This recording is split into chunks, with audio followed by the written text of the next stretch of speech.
అంతరించిపోతున్న ఒంగోలు జాతి ఎద్దుల సంరక్షణకు ఏపీ ప్రభుత్వం నడుం బిగించిందా? రానున్న రోజుల్లో వీటి సంఖ్యను పెంచేందుకు ప్రణాళిక రచిస్తోందా అంటే అవుననే అనిపిస్తోంది. కేంద్ర ప్రభుత్వం మేలుజాతి పిండోత్పత్తి పథకంలో భాగంగా గుంటూరులో తాజాగా పశుసంవర్ధక శాఖ నూతన భవనాలు ప్రారంభించింది. ఒంగోలు జాతి పశు సంపద అభివృద్ధికి కృషి చేస్తోంది.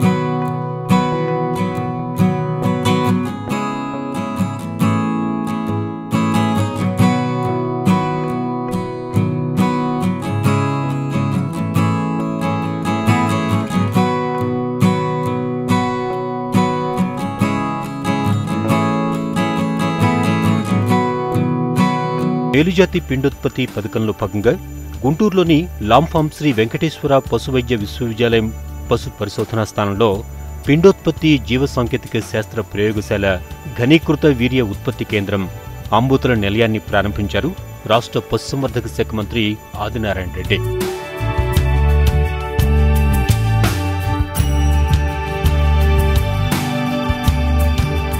అధిక పాలనిచ్చే మేలు రకం ఒంగోలు ఆవుల ఉత్పత్తికి ఈ కేంద్రాలు ఉపయోగపడతాయని కేంద్ర ప్రభుత్వం మేలుజాతి పిండోత్పత్తి పథకాన్ని చేపట్టడం సంతోషకరమని అన్నారు. కేంద్రం సహకారంతో రాష్ట్ర ప్రభుత్వం ఒంగోలు పొంగనూరు జాతుల పశువుల అభివృద్ధికి కృషి చేస్తుందని చెప్పారు. కేంద్రం కానీ రాష్ట్రం కానీ మన ఒంగోలు జాతి ఎద్దులు అనేది ఇంటర్నేషనల్ ఫేమస్. దాని అంతరించిపోతుంది వ్యవస్థ కాబట్టి కాపాడాలా. దానికి డబ్బులు ఖర్చు అవుతాయి.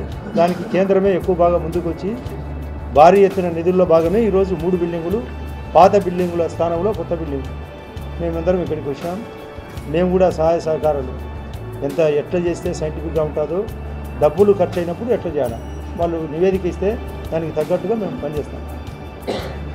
అదే కాకుండా ఒంగోలు జాతితో పాటు పొంగనూరు జాతి అని అది చిత్తూరు జిల్లాలో పొట్టి రకాలు కూడా ఉన్నాయి. వాటికి కూడా ఆలోచన కొన్ని సైంటిఫిక్గా అక్కడ పెట్టారు. అవి పాలలో కానీ లేదా అంత ఫేమస్ కాదు, కానీ జాతిని కాపాడాలి. మా కర్నూలు జిల్లాలో ముఖ్యంగా కలివి కోడి అని ఒకటి ఉంది. ఆ కలివి కోడిని కాపాడేదానికోసం, ఒక జాతిని కాపాడేదానికోసం ప్రభుత్వం ముందుకు వచ్చి ఎన్నో కోట్లు ఖర్చు పెడుతుంది. అట్లనే ఇది కూడా ఈ జాతిని కాపాడాలా. ఇది లోకసభలో ఎంపీ గారు కూడా క్వశ్చన్ చేయడం జరిగింది. ఒంగోలు జాతిని కాపాడాలా, ఈ ఒంగోలు జాతిని కాపాడితేనే మన ఉనికి దీనికి అది చూస్తే చాలా మనం కూడా గట్టిగా ఉన్నట్లు అర్థమవుతుంది. ఆ ఐవీఎఫ్ విధానము ఇప్పుడు మనుషుల్లో కూడా ప్రవేశపెడుతున్నారు. కొత్తగా సంతానం ఇబ్బంది జరిగినప్పుడు అది పశువుల్లో సక్సెస్ విధానము మనుషులకు కూడా దారితీసింది. కాబట్టి ఇక్కడ ఇది ఫలవంతమై మేమైతే ఇలా అధికారులకు చెప్పేది, ఏమాత్రము సీరియల్ దెబ్బతినకుండా ముందు అప్పీల్ చేసినందుకు వాళ్ళకు ముందు ఇవ్వాలా, వెనక అప్పీల్ వాళ్ళకు వెనక ఇవ్వాలా. దాన్ని ఆన్లైన్లో ఎంటర్ చేస్తే రాజకీయం నడవకుండా సైంటిఫిక్గా పద్ధతిగా నడుస్తుంది. ఇది మీ ద్వారా కూడా ప్రజలు ఎవరైనా అప్పీల్ చేసుకోవచ్చు, లైన్లో చెక్ చేసుకోవచ్చు. 76వ వానికి 76 సీరియల్ వచ్చినప్పుడు ఇవ్వాలి, 96కు 96, లేదా 476 అంటే 476 అని వానికి అట్లా ఇవ్వాలి. రాజకీయం చేసి ముందునికి వెనకల వెనుకోలనికి ముందు ఇవ్వడం తప్పు. అటువంటి విధానం లేకుండా కఠినంగా ధర్మంగా చేస్తాం. ఈ సందర్భంగా పరిశోధనా స్థానంలో ఉన్న పశువులను పరిశీలించి వాటి విశిష్టత గురించి శాస్త్రవేత్తలను అడిగి తెలుసుకున్నారు.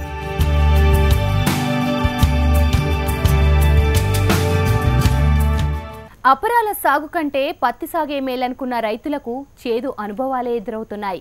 మొన్నటి వరకు అకాల వర్షాల కారణంగా పత్తి పంటను కోల్పోయిన రైతులు తాజాగా పంటపై ఆశిస్తున్న గులాబీ రంగు పురుగుతో గుబులు నెలకొంది. గతేడాది చేదు అనుభవాల దృష్ట్యా తెల్ల బంగారం సాగుతోనైనా కాస్త తేరుకుందామనుకున్న అన్నదాతలకు ఆందోళనే మిగులుతోంది. ఈ ఏడు పెద్ద మొత్తంలో పత్తిని సాగు చేసిన రైతులు పంట చేతికందే సమయంలో పురుగు ఉధృతి అధికంగా ఉండటంతో వరంగల్ జిల్లా రైతుల్లో కలవరం మొదలైంది.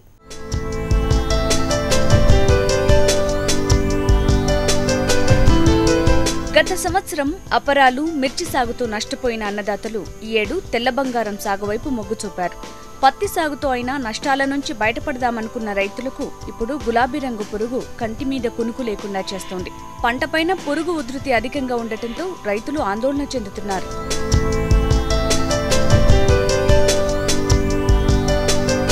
అన్ని రకాల నేలల్లో అన్ని వాతావరణ పరిస్థితుల్లో పండే స్వభావం ఉండటం వల్ల తెలంగాణలో పత్తిని పెద్ద మొత్తంలో రైతులు సాగు చేస్తున్నారు. ప్రస్తుతం తెలంగాణ వ్యాప్తంగా సుమారు 17 లక్షల హెక్టార్లలో తెల్ల బంగారం సాగవుతోంది. అందులో వరంగల్ జిల్లా పత్తి సాగుకు ప్రసిద్ధి. ఇక్కడ పత్తి నాణ్యంగా ఉండటంతో అప్పుడు నిజాం ప్రభువు అజంజాహి మిల్లు ఏర్పాటు చేశారు. వరంగల్ చుట్టూ పండిన పత్తిని ఇక్కడే జిన్నింగ్ చేసేవారు. అంతటి నాణ్యమైన పత్తి పండించిన తెలంగాణ రైతులు ఇప్పుడు గులాబీ రంగు పురుగు దాడితో ఆందోళన చెందుతున్నారు. గత సంవత్సరం పత్తిని తగ్గించి అపరాలు, మిర్చి సాగు చేయాలన్న ప్రభుత్వం వ్యవసాయ అధికారుల సూచనలతో రైతులు పత్తిని తగ్గించి అపరాలు సాగు చేశారు.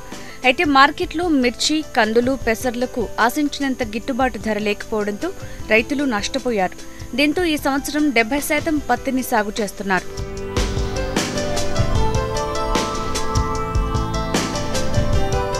గతేడాది గులాబీ రంగు పురుగును అక్కడక్కడా గుర్తించిన శాస్త్రవేత్తలు వాటిని అరికట్టేందుకు ప్రయోగాలు చేపట్టారు.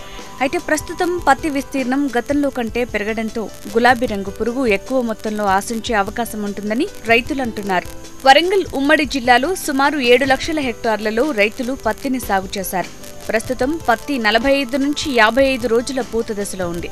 ఇప్పటికీ అనేక చోట్ల గులాబీ రంగు పురుగు గుర్తించారు. ఈ రాలన్న గులాబీ రంగు పురుగు తొలి దశలు అంటే చేను 50 రోజుల లోపట్నే పువ్వులు అప్పుడు అక్కడోటి ఫ్లవరింగ్ స్టేజ్కి వచ్చినాయి. దానికి ఆశించడం జరిగింది. దీనికి ఈ తొలి దశలోనే గులాబీ రంగు పురుగు ఆశించడం వల్ల రైతులు అనేక ఇబ్బందులకు గురవుతారు. ఈ సంవత్సరం 5.5 ఎకరాలకు 6 ఎకరం పొలం పెట్టిన 5 ఎకరాలు మొత్తం పత్తి పెట్టిన. ఎందుకని ఈ పోయిన సంవత్సరం కాటన్ రేటు మంచిగా ఉన్నది, 5,000కు తగ్గకుంటున్నది. మేము 2 ఎకరాల కందులేసి కోసుకొని మిషన్ ద్వారా తీసుకపోతే కొట్టిన కందులకు 5,000 మార్కెట్ ధర పెట్టింది. మేము మిషన్ ద్వారా కోసిన కందులకు 3,600 పెట్టిండు.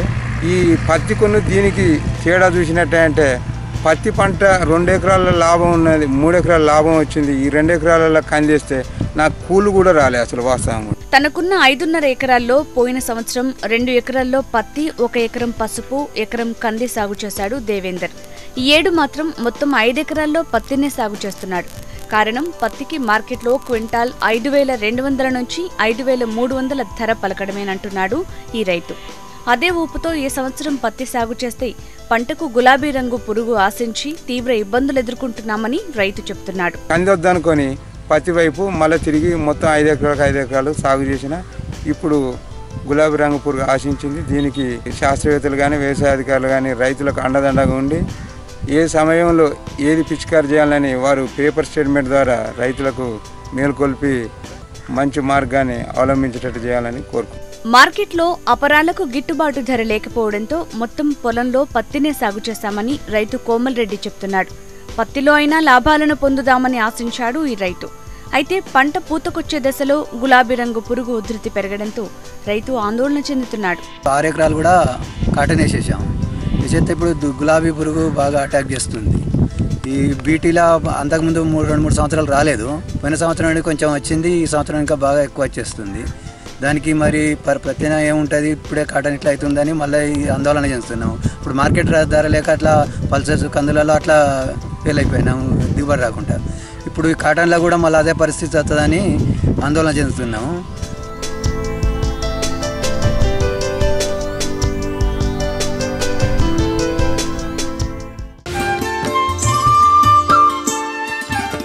గులాబీ రంగు పురుగు ప్రభావం పంట నాణ్యతపై అధికంగా ఉంటోంది.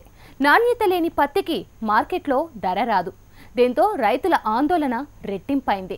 ప్రస్తుత పరిస్థితుల్లో గులాబీ రంగు పురుగు నివారణకు రైతులు ఎలాంటి జాగ్రత్తలు తీసుకోవాలి, నాణ్యత పెంచేందుకు అనుసరించాల్సిన మార్గాలేంటో ప్రముఖ సీనియర్ శాస్త్రవేత్త ఉమారెడ్డి మాటల్లోనే విందాం. తెలంగాణలో రైతులు పత్తిని ప్రధాన పంటగా సాగు చేస్తుంటారు. పత్తి పంటపై ఎన్నో రకాల పురుగులు దాడి చేస్తుంటాయి. ఇందులో ప్రధానంగా కాయ తొలిచే పురుగు, రసం పీల్చే పురుగులు పత్తి పంటకు ఎక్కువ నష్టం కలిగిస్తుంటాయి. అయితే దశాబ్ద కాలంగా పత్తి సాగులో ఎలాంటి నష్టం లేకుండా పత్తిని సాగు చేసిన రైతులు వివిధ కారణాల వల్ల 2 సంవత్సరాల నుంచి గులాబీ రంగు పురుగు ఆశిస్తోంది. పూత, కాత సమయంలో పురుగు ఆశిస్తుండటం వల్ల పంట నాణ్యతతో పాటు దిగుబడి తగ్గుతుంది. నాణ్యత లేని పత్తికి మార్కెట్లో గిట్టుబాటు ధర కూడా దక్కదు. రైతులు సకాలంలో గులాబీ రంగు పురుగును గుర్తించి సస్యరక్షణ చర్యలు చేపట్టాలని శాస్త్రవేత్తలు సూచిస్తున్నారు. పత్తి చేను చుట్టూ ఒక 5 వరుసల లోపల వేయాల్సినటువంటి నాన్ బీటీ రెఫ్యూజీ క్రాప్ను వేయకపోవడం, పత్తిని పంట కాలానికంటే మించి అంటే దాదాపు 6 నెలల కంటే పైన లేదా అట్లా సాగు చేయడం, పత్తిని ఒక కార్సీ పంటగా కొనసాగించడం, పత్తికి సంబంధించినటువంటి మోళ్లను చేలోనే ఎక్కువ కాలం ఉంచడం లేదా వంట చెరుకు కొరకు తను అలానే నిల్వ ఉంచుకునడం, జిన్నింగ మిల్లు లోపల పత్తి తీసిన తర్వాత కూడా పత్తిని గింజలను అలానే వదిలేయడం, ఇలాంటి పలు కారణాల చేత ఈ గులాబీ రంగు పురుగు అంటే ముఖ్యంగా వేరే అన్ని పురుగులకైతే వివిధ పంటలను ఆశించడానికి పోస్టులు ఉంటాయి, కానీ గులాబీ రంగు పురుగు కేవలం పత్తిని మాత్రమే ఆశించి నష్టపరుస్తుంది. పూత దశలో 100లో 10 పూలు గడ్డి పూలున్నట్లయితే వెంటనే సస్యరక్షణ చర్యలు చేపట్టాలి. పత్తి వేసిన తర్వాత 40 నుంచి 45 రోజుల వయసులో ఎకరానికి 4 లింగాకర్షక బుట్టలను పొలంలో ఏర్పాటు చేయాలి. పురుగు ఉధృతి అధికంగా ఉంటే లింగాకర్షక బుట్టల సంఖ్యను 8కి పెంచాలి. ట్రైకోగ్రామా కార్డులను చేనులో 4 ఏర్పాటు చేసుకోవాలి. దాంతోపాటే వేప నూనె పిచికారీ చేయాలి. గుడ్డు నుంచి వచ్చినటువంటి లార్వా 1 గంట 2 గంటల లోపలనే ఒక చిన్న రంధ్రం చేసుకొని లేత మొగ్గలు కానీ పూలలో కానీ లేదా కాయలో కానీ చేరి తన జీవిత కాలాన్ని ఆడ పూర్తి చేసుకుంటుంది.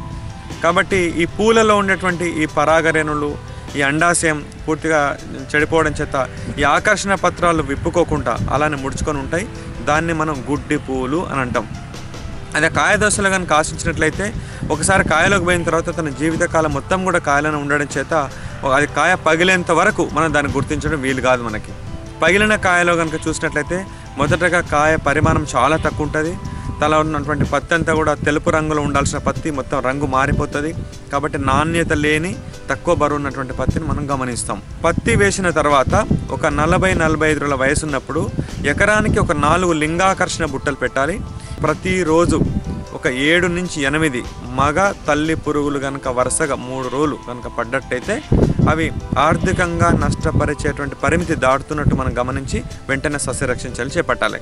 అందులో ప్రధానంగా మొదటగా ఈ ఫెరమోన్ ట్రాప్స్ లింగాకర్షణ బుట్టల సంఖ్యను 4 నుంచి 8కి పెంచడం.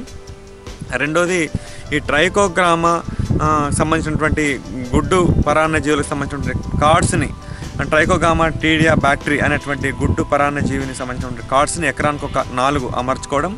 అదేవిధంగా వేప కషాయం ఒక 1500 ppm ఉన్నటువంటి వేప నూనెను 1 లీటర్కి 5 మిల్లీలీటర్లు కలిపి పిచికారీ చేసుకున్నాడు.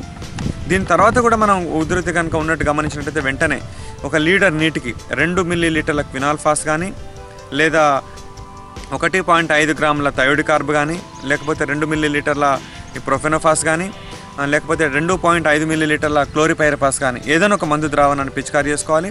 కాయ దశలో పంట పురుగు ఆశించినట్లయితే రసాయనిక మందులతో పాటు సింథటిక్ పైరిథ్రయాడ్స్ను చివరి దశలో వినియోగిస్తే పంటపై పురుగు ప్రభావాన్ని తగ్గించవచ్చు. పంట కోత పూర్తయిన తర్వాత మొదళ్లను పంట చేనులో ఎక్కువ రోజులు ఉండనీయకుండా వాటిని రోటోవేటర్ ష్రెడ్డర్తో నేలలో కలియదున్నుకోవాలి. విత్తనాలు వేసేటప్పుడు లోదుక్కులు చేసుకోవాలి. స్వల్పకాలిక రకాలను పంట సాగుకు ఎన్నుకోవాలి. పంట చుట్టూ నాన్ బీటీ పంటను వేసుకోవాలి. ఇలాంటి సస్యరక్షణ చర్యలు చేపట్టడం వల్ల గులాబీ పురుగు ఉధృతిని తగ్గించి పంటను కాపాడుకోవచ్చు. కాయ దశలో కనుక ఇది ఆశించినట్లయితే ఈ రసాయన మందులతో పాటుగా సైపర్మెథ్రిన్ 25 EC 1 మిల్లీలీటరు లేదా లాంబ్డా సిహాలోత్రిన్ 5 EC 1 మిల్లీలీటరు ఇలాంటి సింథటిక్ పైరిథ్రాయిడ్స్ను చివరి దశలో వాడుకుంటే మంచిది. సింథటిక్ పైరిథ్రాయిడ్స్ను తొలి దశలో కనుక వాడినట్లయితే రసం పీల్చేపుల ఉధృతి పెరుగుతుంది. కాబట్టి మనం కేవలం క్వినాల్ఫాస్, ప్రొఫెనోఫాస్, థయోడికార్, క్లోరివైర్పాస్ ఇలాంటి మందులకు గుడ్డును కూడా చంపే గుణం ఉంటుంది. కాబట్టి అలాంటి మందులని వాడుకుంటే మంచిది. పత్తి సాగు చేస్తున్న రైతులు సకాలంలో పురుగు గుర్తిస్తే పంటను కాపాడుకోవచ్చు. శాస్త్రవేత్తల సలహాలతో నష్టాన్ని నివారించవచ్చు.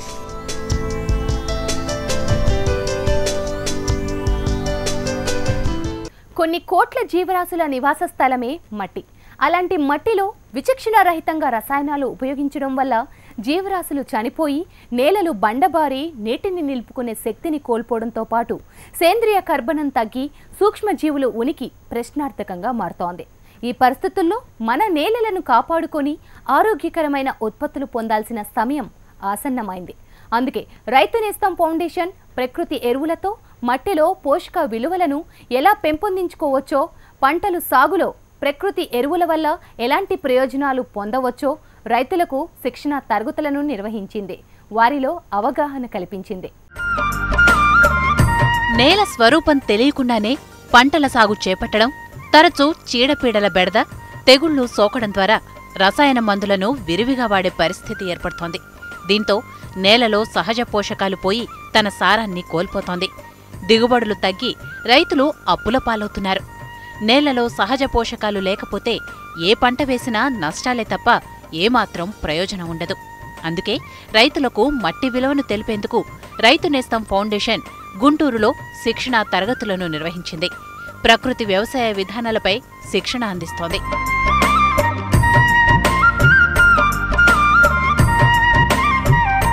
మార్కెట్లో దొరుకుతున్న కూరగాయలు ఏ రకమైన ఎరువులతో పండిస్తున్నారో తెలీదు. రుచి కూడా అంతంత మాత్రమే. కెమికల్స్ వల్ల ప్రజలు అనారోగ్యం పాలవుతున్నారు. కేవలం ప్రకృతి ఎరువుల ద్వారానే ఈ సమస్యలన్నింటికీ చెక్ పెట్టవచ్చంటున్నారు అభ్యుదయ రైతులు.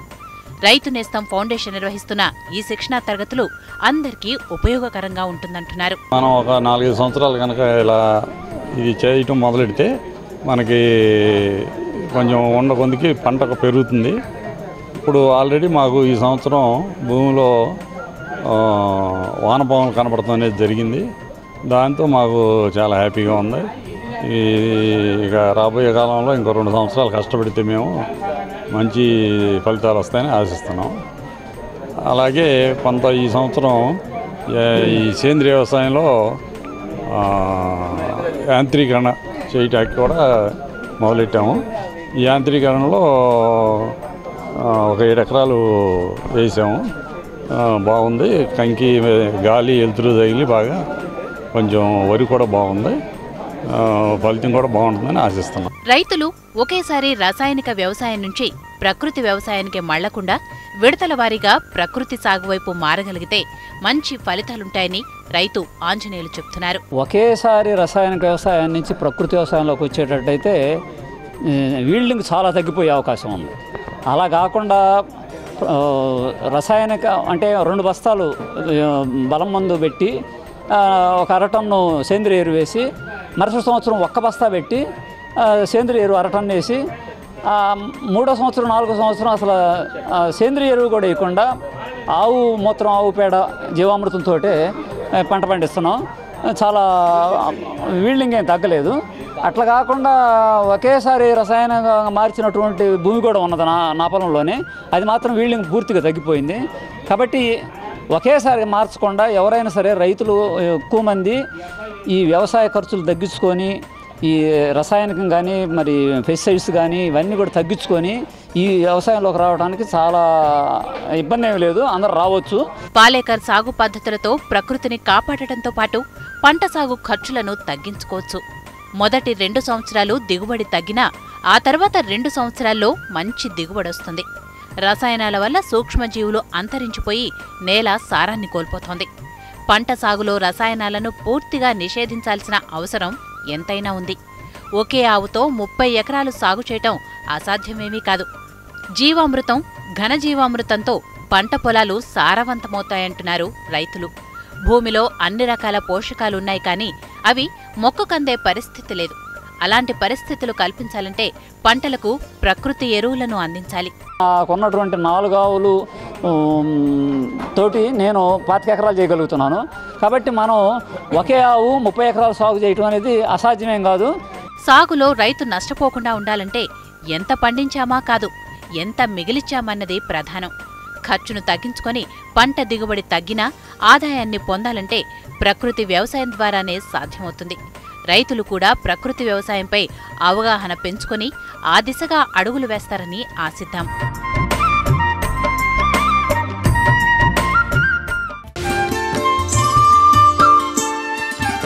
ఇవి ఇవాల్టి నెలతల్లి కార్యక్రమం విశేషాలు.